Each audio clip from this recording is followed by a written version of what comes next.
जय हिंद फ्रेंड, हमारे YouTube channel Ali academy में आपका हार्दिक स्वागत है।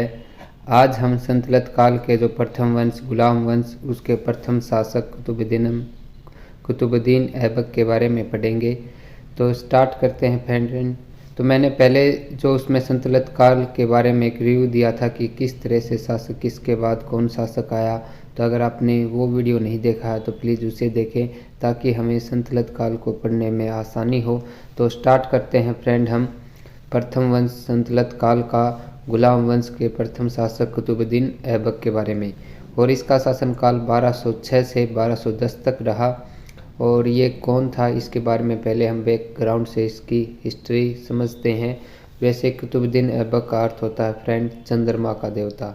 तो ये एग्ज़ाम में पूछा गया है कि कुतुबुद्दीन ऐबक का अर्थ क्या होता है, तो चंद्रमा का देवता।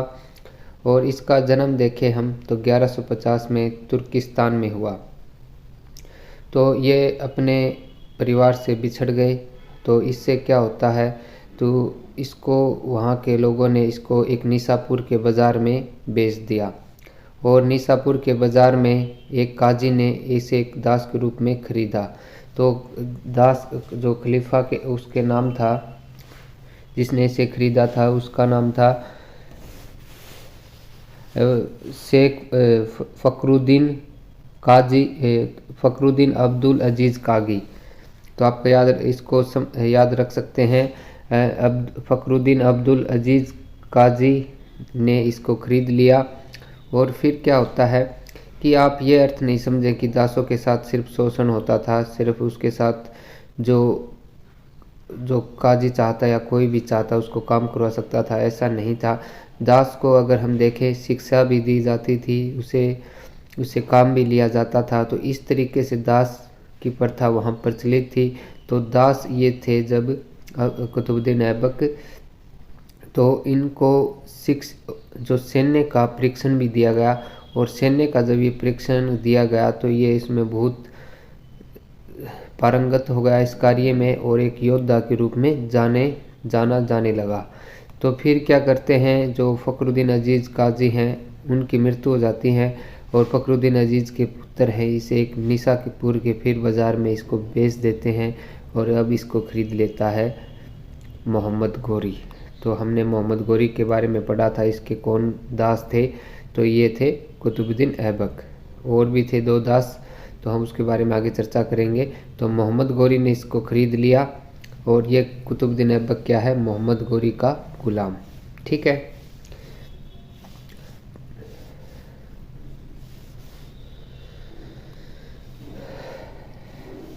जो कुतुबुद्दीन ऐबक है ये मोहम्मद गोरी का दास था। और जब ये सिंहासन पर बैठा था, जब मोहम्मद गोरी की अचानक मृत्यु हो जाती है, तो इसने जो सिंहासन प्राप्त किया था वो भारत के क्षेत्र पर जो मोहम्मद गोरी इसको दे के गया था। यानी मोहम्मद गोरी की संतान तो थी नहीं, वो सिर्फ अपने गुलामों पर ही विश्वास करता था। मोहम्मद गोरी के 3 गुलाम थे, जिसमें थे यलदौज, कुबाचा और कुतुबुद्दीन ऐबक। और इन्हीं पे जो मोहम्मद गोरी विश्वास करता था। और जैसे देखें हम यलदौज को क्षेत्र मिला था गजनी का क्षेत्र, और कुबाचा को मिल गए थे सिंध और मुल्तान। तो और इसमें इसका जो प्रमुख शासक गुलाम था मोहम्मद गोरी का, वो कुतुबुद्दीन ऐबक था। इसलिए इसको बहुत सा बड़ा क्षेत्र मिला था उत्तर भारत का। अगर आप लाहौर से देखकर बंगाल तक का जो क्षेत्र था वो किसके अंडर में था, कुतुबुद्दीन ऐबक में। तो फिर मोहम्मद गोरी की अचानक मृत्यु के कारण फिर कुतुबुद्दीन ऐबक एक शासक के रूप में शासन करते हैं। तो वैसे ये खुद को अपने आप को ये सिपह सलाहर की उपाधि देते हैं। सिपह सलाहर का अर्थ होता है कि प्रतिनिधि के रूप में। तो जो ये प्रतिनिधि किसके रूप में कर रहे थे, मोहम्मद गोरी के। तो इसने कहने का अर्थ था कि मैं मोहम्मद गोरी का प्रतिनिधि हूँ, इसलिए भारत पर शासन कर रहा हूँ। तो इस सिपह सलाहर की उपाधि देते हैं। इसे लाख बख्श भी कहा जाता है। लाख बख्श इसे इसलिए कहा जाता है क्योंकि ये लाखों का दान करते थे, इसलिए इसे लाख बख्श कहा गया है। कुरान खा इसको इसलिए कहते हैं कि इसे कुरान की आयतें याद थी, तो इसलिए इसे कुरान खा कहते हैं। और इसे और उपाधि भी दी गई पील बख्श,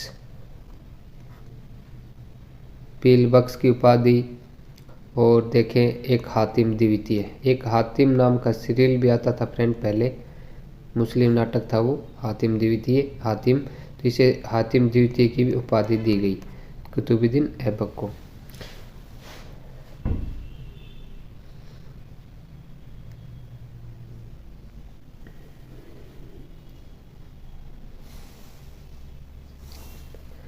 जब मोहम्मद कुतुबुद्दीन ऐबक गुलाम शासक बनता है तो इसने अपने नाम का कोई कुतबा न पढ़ाया, न ही इसने कोई सिक्के चलाए। ये कहता था कि मैं मोहम्मद गौरी का प्रतिनिधि हूँ, इसलिए इसने ऐसी चीज़ें नहीं की। तो इसके बारे में न ही इसने सुल्तान की उपाधि प्राप्त की। इस वंश को कई वंश नाम से जाना जाता है, गुलाम वंश, क्योंकि इसमें से अगर हम शासक देखें, जो हमने गुलाम वंश के बारे में बताया था, इसमें जो 3 शासक थे वो गुलाम थे, इसलिए इसे गुलाम वंश की भी उपाधि दी गई है। इस गुलाम वंश को ही दास भी कह सकते हैं, दास वंश। एक और वंश का नाम दिया जाता है ममलुक वंश। ममलुक का अर्थ होता है कि स्वतंत्र माता पिता से उत्पन्न संतान, इसलिए क्योंकि इनके माता पिता तो थे ही नहीं, तो इसलिए इसे ममलुक वंश के नाम से जाना जाता है। और ये ममलुक अर्थ लिया है मिस्र देश से। मिस्र में इसका अर्थ होता है कि माता पिता से स्वतंत्र जो संतान होती है उन्हें ममलुक कहा जाता है, तो इस वंश को ममलुक वंश के नाम से भी जाना जाता है।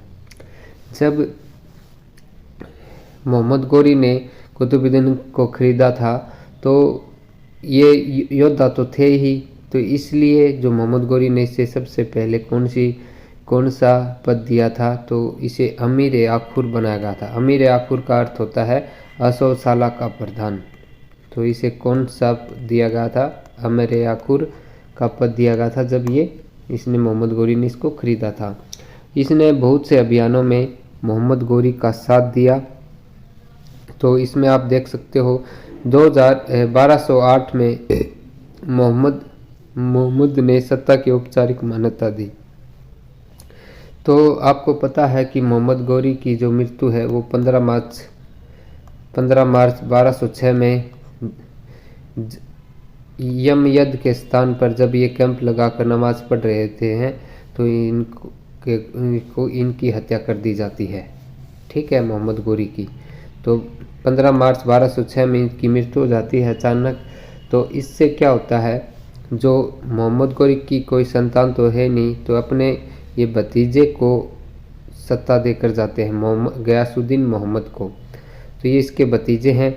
फिर लेकिन जो ये शासक हैं, जो कुतुबुद्दीन ऐबक हैं, कुबाचा हैं और यल्दौज हैं, ये इसमें गयासुद्दीन मोहम्मद के अंडर में करते हैं। लेकिन जो मोहम्मद है, गयासुद्दीन मोहम्मद, इन्हें 1208 में सत्ता की औपचारिक मान्यता दे देते हैं। ये भी आपको याद रखना है। यल्दौज, कुबाचा और कुतुबुद्दीन ऐबक को 1208 में क्या मिल जाती है, मोहम्मद के द्वारा औपचारिक सत्ता।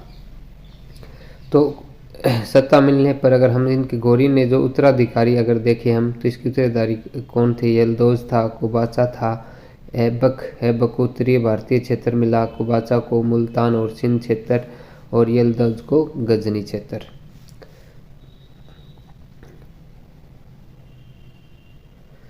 तो इसमें अगर हम देखें क्या इसने, अगर ये देखें कि इसने इनके साथ पारिवारिक संबंध स्थापित किए ऐबक ने, ताकि हमारे आगे जाकर कोई मतभेद ना हो या हमारा जो रिश्ता है और मजबूत हो जाए। तो ये एक दूसरे से पारिवारिक संबंध बनाते हैं। जैसे ऐबक ने अपनी बहन का विवाह कुबाचा के साथ किया था और यल्दौज की पुत्री के साथ ऐबक ने अपना विवाह किया था। तो आप यहाँ से देख सकते हो, तो इन्होंने अपने आप में एक पारिवारिक संबंध स्थापित कर लिए। लेकिन ये इनके आपस में युद्ध होते हैं, आप देखेंगे आगे जाकर, तो हम उसको आगे समझते हैं। तो इससे पहले इसके युद्धों के जो कुतुबुद्दीन ऐबक हैं, कहाँ कहाँ इसने अभियान किए, किन युद्धों में मोहम्मद गौरी का साथ दिया, तो इसके बारे में हम समझ लेते हैं। तो इसमें इसने किया था 1192 में अनिलवाड़ को लूटा। जब 1178 में अगर आप देखोगे तो जो मोहम्मद गौरी को किसने हरा दिया था, अनिलवाड़ के भीम द्वितीय ने। तो यहाँ से हराया था, बुरी तरह से हराया था मोहम्मद गौरी को। इसी का बदला लेते हैं फिर कुतुबुद्दीन ऐबक 1192 में अनिलवाड़ को पूरी तरह से पराजित करते हैं भीमद्वितीय को, और वहाँ से बहुत सा धन प्राप्त करते हैं। तो ये इसका एक अभियान रहा है। आगे इसके और अभियानों के बारे में चर्चा करते हैं। तो इसका एक और अभियान है 1202 में बुंदेलखंड का अभियान। तो बुंदेलखंड ग्वालियर के क्षेत्र को कुतुबुद्दीन ऐबक ने अपने अंडर में इसको अभियान किया था, और वहाँ के शासक को पराजित कर अपने क्षेत्र में मिलाया था। तो ये क्षेत्र अगर हम देखें फ्रेंड, तो यहाँ के जो शासक थे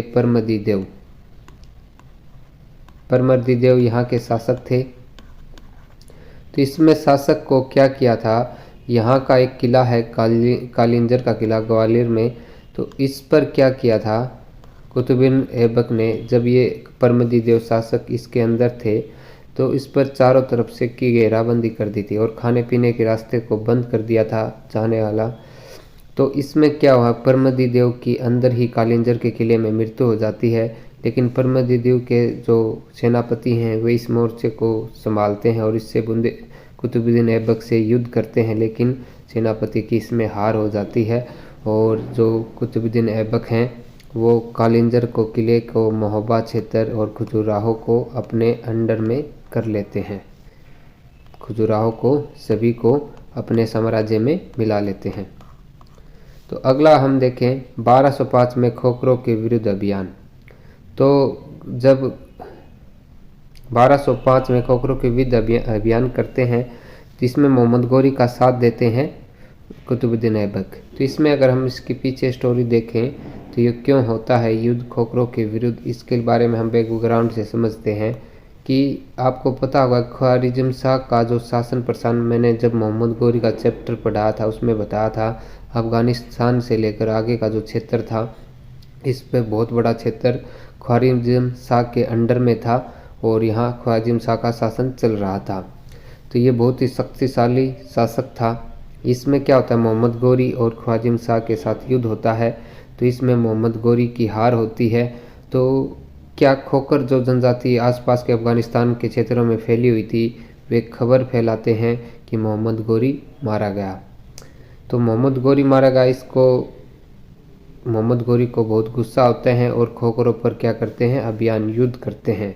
और इस युद्ध में क्या कहते हैं, मोहम्मद गौरी कुतुबुद्दीन ऐबक से दिल्ली से अपनी सेना मंगवाते हैं। तो कुतुबुद्दीन इसके साथ जाते हैं और साथ में जाते हैं इल्तुतमिश भी, जो हम अगले शासक के तौर पर इसको आगे पढ़ेंगे। तो इसमें क्या करते हैं, खोखरों को बुरी तरह से पराजित करते हैं मोहम्मद गौरी। इसमें जो इल्तुतमिश क्या है, खोखरों को काट काट कर झेलम नदी में फेंक देता है। इससे बहुत से प्रभावित होते हैं कुतुबुद्दीन ऐबक और मोहम्मद गौरी, जो हम आगे पढ़ेंगे। तो ये इल्तुतमिश है, ये कुतुबुद्दीन ऐबक का दास है। फिर अल्दौज में पंजाब पर आक्रमण किया। अल्दौज ने क्या किया कि पंजाब पर आक्रमण किया, तो इसको अल्दौज को भी इसने कुतुबुद्दीन ऐबक ने पराजित किया।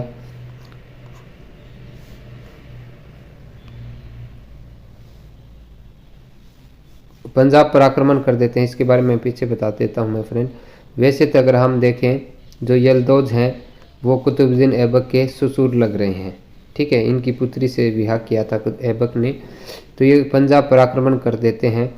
तो पंजाब पर आक्रमण करते हैं तो इसमें जो कुतुबुद्दीन ऐबक हैं यल्दौज को बुरी तरह से पराजित करते हैं और गजनी क्षेत्र पर अधिकार कर लेते हैं कुतुबुद्दीन ऐबक। लेकिन जो वहाँ की प्रजा है, समाज है, वो यल्दौज को ज़्यादा मानते हैं, इसलिए जो कुतुबुद्दीन इसके क्षेत्र को छोड़कर वापस इनको दे देते हैं और वहाँ से आ जाते हैं और यल्दौज भी कुतुबुद्दीन ऐबक की पूरी तरह से अधीनता स्वीकार कर लेते हैं। तो ये इस पर भी आक्रमण किया इन्होंने। फिर अगला अभियान देखते हैं हम कुतुबुद्दीन ऐबक का, बंगाल का अभियान। बंगाल में अगर हम देखें अली मर्दान ने अधिकार कर लिया था बंगाल क्षेत्र पर, और अली मर्दान ने ही जो बख्तियार खिलजी थी उनकी हत्या की थी। और इसमें हम देखें वहाँ के जो अमीर लोग थे उसने अली मर्दान की बजाय शेर खां को वहाँ का शासक बना दिया। तो शेर खां को शासक बना दिया गया। तो इसमें क्या करते हैं जो अली मर्दान, वो कुतुबुद्दीन ऐबक से सहायता मांगते हैं। तो इसमें ऐबक इनकी सहायता करते हैं और शेर खां को हटाकर वहाँ फिर पुनः अली मर्दान को शासक बनाया जाता है। और अली मर्दान कहते हैं कि मैं आपका जीवन भर आपके अधीन रहूँगा। तो ये इनके बीच में संधि हो जाती है। तो ये एक इन्होंने ऐबक ने इनके साथ एक अभियान किया था। तो ये इनके अभियान रहे। अगर हम देखें जो ऐबक है वो गौरी का विश्वासी दास था। वह एक तुर्क जनजाति था, मैंने आपसे बताया तुर्कमेनिस्तान से रिलेटेड था। ऐबक दास वंश का संस्थापक माना। अगर हम देखें हम संतलत काल का प्रथम वंश यही है। उसकी राजधानी लाहौर थी। अगर ये कई बार एग्जाम में पूछा गया है। तो कुतुबुद्दीन ऐबक ने अपनी राजधानी कौन सी बनाई थी? लाहौर थी। लेकिन उसकी सेकंड राजधानी देखें तो दिल्ली ही थी। और इसका जो सैनिक मुख्यालय था वो भी दिल्ली में था। दिल्ली के पास अगर हम देखें इंद्रप्रस्थ में, पहले दिल्ली के इंद्रप्रस्थ के नाम से जाना जाता था। अगर हम देखें दिल्ली वैसे उस टाइम थी फ्रेंड, दिल्ली ही नाम था, क्योंकि जो राजा अनंगपाल थे उन्होंने दिल्ली का स्थापना की थी, वहाँ दिल्ली नाम रखा था। और अगर हम देखें जो कुतुबुद्दीन ऐबक ने और भी कई युद्ध किए, उनके बारे में भी हम देखें जिसमें मोहम्मद गोरी का साथ दिया था उनने। जैसे हम एक चंद्रावर का युद्ध हम देखें तो चंद्रावर का युद्ध 1194 में हुआ था, जिसमें मोहम्मद गोरी की जीत हुई थी। तो उसमें हम देखें तो कुतुबुद्दीन ऐबक उसमें भी वहाँ था। तो चंद्रावर का युद्ध 1194 में हुआ। तो इसमें जयचंद को 1194 में हुआ था। इसमें जयचंद को कुतुबुद्दीन ऐबक ने तीर मारकर उसको घायल कर दिया था कुतुबुद्दीन ऐबक ने। और इस तरह से मोहम्मद गोरी की इसमें जीत हुई थी। दो युद्ध अगर हम पानीपत के देखें, तराइन के युद्ध 1191 और 92 में भी इसमें मोहम्मद गोरी का इसने साथ दिया था 1192 में। और यहीं से जो मोहम्मद गोरी बहुत प्रभावित हुए थे कुतुबुद्दीन ऐबक से, वहीं इन्होंने साम्राज्य के तौर पर संभालने के लिए कुतुबुद्दीन ऐबक को वहां देकर चले गए थे। तो ये इन्हें, और उसने सुल्तान की उपाधि धारण किए बगैर ही उसने शासन किया। ये वेरी वेरी इंपॉर्टेंट, किस शासक ने सुल्तान की उपाधि धारण नहीं की थी? तो कुतुबुद्दीन ऐबक ने। तो इसके बारे में हमने विस्तार से समझा। अब इसके हम बारे में कुछ इम्पोर्टेंट जानकारी भी प्राप्त करते हैं और इससे भी एग्ज़ाम में क्वेश्चन बनते हैं, तो उनको हम समझते हैं। तो अगर हम देखें फ्रेंड, अगर हम कुतुबुद्दीन ऐबक के इतिहास की बात करें कि हमें इसकी जानकारी कहाँ से मिलती है, तो ये वेरी वेरी इंपॉर्टेंट। तो ये कई अगर हम देखें यूट्यूब पर वीडियो, तो इनमें ये चीज़ें जानकारी नहीं मिलती। एक दो वीडियो हैं जिनमें जानकारी अच्छी तरह से पढ़ाते हैं, लेकिन आपको इस वीडियो में सभी जानकारी आपको मिलेंगी, ताकि आपको इसके बारे में कोई कन्फ्यूज़न, कोई डाउट ना हो। तो इसकी हम देखें कुतुबुद्दीन ऐबक के इतिहास के बारे में हमें जानकारी कहाँ से मिलती हैं, तो इसके 3 स्रोत हैं। एक तो है अल-सुजाता ग्रंथ है, जो कि फ़क्र-ए-मुदब्बिर ने लिखा था। इनके दरबारी कवि थे, अल-सुजाता के राइटर हैं।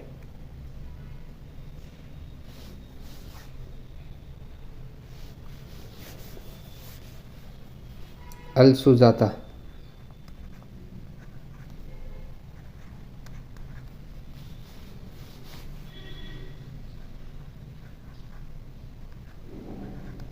अल-सुजाता, और ये किसने लिखी थी? फ़क्र-ए-मुदब्बिर ने।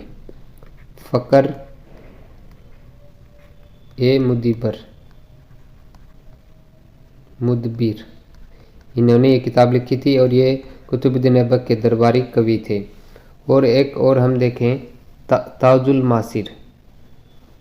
मासिर, ये किसके द्वारा लिखी थी? हसन निजामी के द्वारा अरबी फारसी भाषा में लिखी गई है। ये कई बार एग्ज़ाम में पूछी गई है कि ताजुल मासिर के लेखक कौन है? तो ये थे हसन निजामी। ताजिल मासिर, सॉरी ये ताजुल है, सॉरी मैं लिख देता हूँ फ्रेंड, ताजुल मासिर। आप इसके ऊपर फ्रेंड, मैं इस पर ये नहीं लगा रहा हूँ क्योंकि लिखने से थोड़ा गलत दिखाई नहीं देता। ताजुल मासिर है ये, ताजुल मासिर।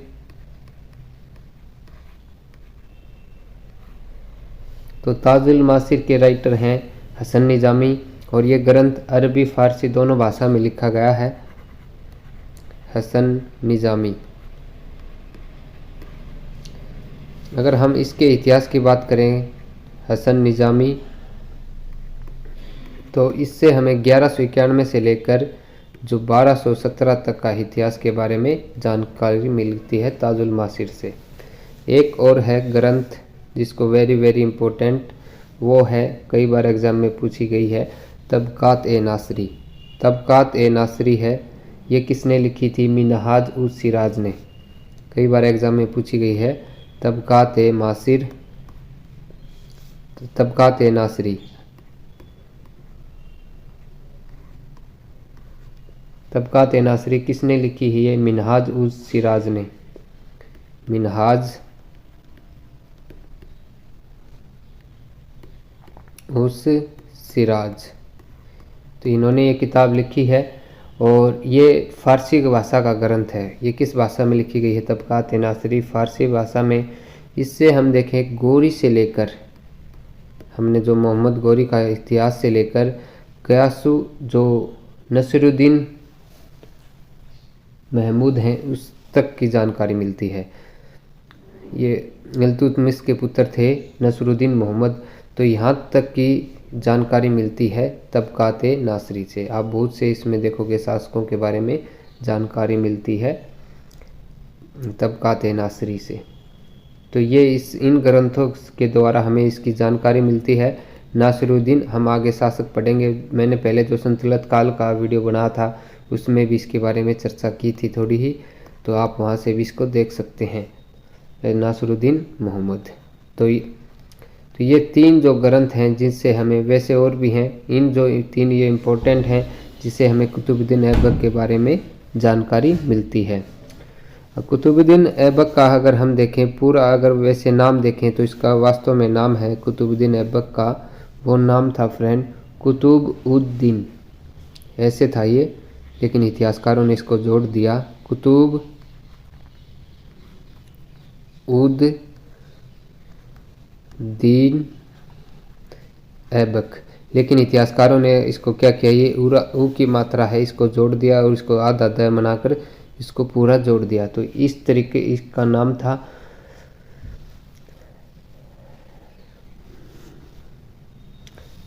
और कुतुबुद्दीन ऐबक अगर हम शासक देखें कब बना था फ्रेंड, ये 25 जून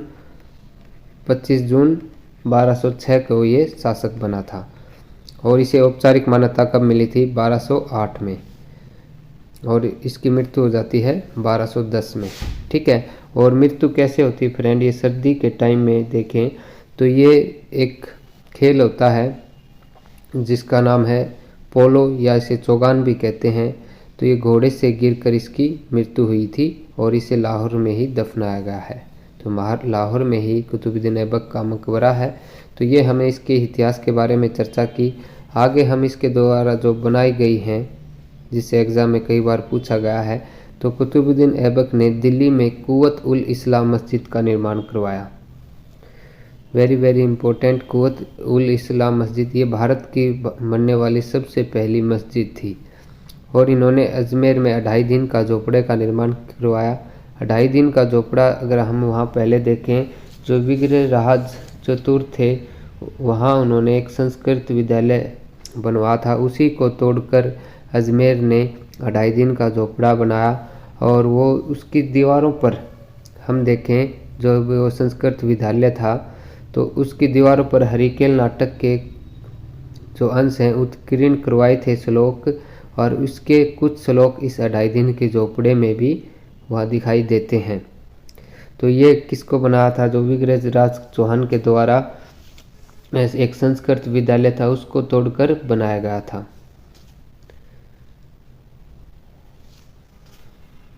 और इस पर किस नाटक के जो वो हैं उत्कीर्ण मिलते हैं? हरिकेल नाटक है, विग्रहराज चौहान के द्वारा लिखा गया है हरिकेल नाटक। Very very important. तो इसको इसने बनाया था। तो इसने दिल्ली में कुतुब मीनार की नींव रखी। दिल्ली में अगर हम वेरी इम्पोर्टेंट, कई बार एग्जाम में पूछी गई, नींव किसने रखी थी? कुतुबुद्दीन ऐबक ने। और ये किसके नाम पर बनाई गई थी फ्रेंड? आप ये नहीं समझना कि कुतुबुद्दीन ऐबक के नाम पर बनाई गई थी। एक कुतुबुद्दीन ये बनाई गई थी, एक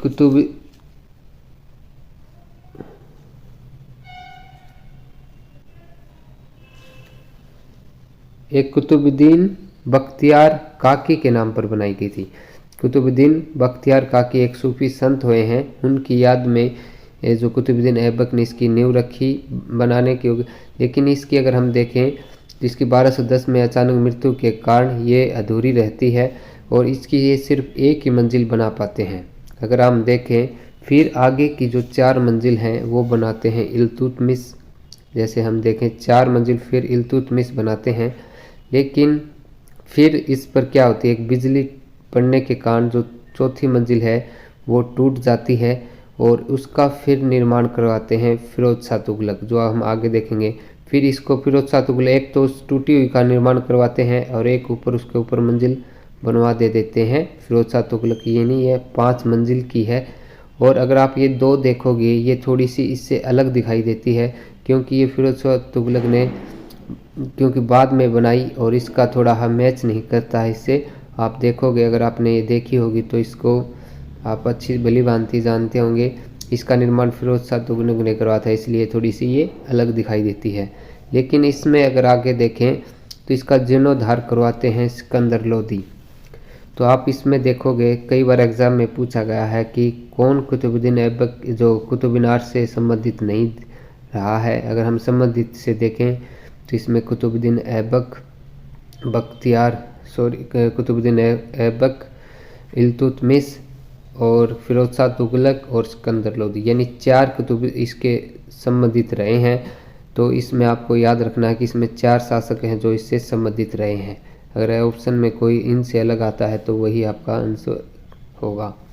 तो ये जैसा मैंने बताया कि इसकी 1210 में चौगान पोलो खेलते हुए इनकी मृत्यु हो जाती है और इसको आगरा में ही दफनाया गया है और आगरा में इनका मकबरा है। तो हमने ये कुतुबुद्दीन ऐबक के बारे में सभी पॉइंट पढ़े। तो ये वीडियो आपको कैसा लगा कमेंट कर ज़रूर बताएं। अगर चैनल पर नए हैं तो चैनल को सब्सक्राइब ज़रूर करें। Thanks for watching video.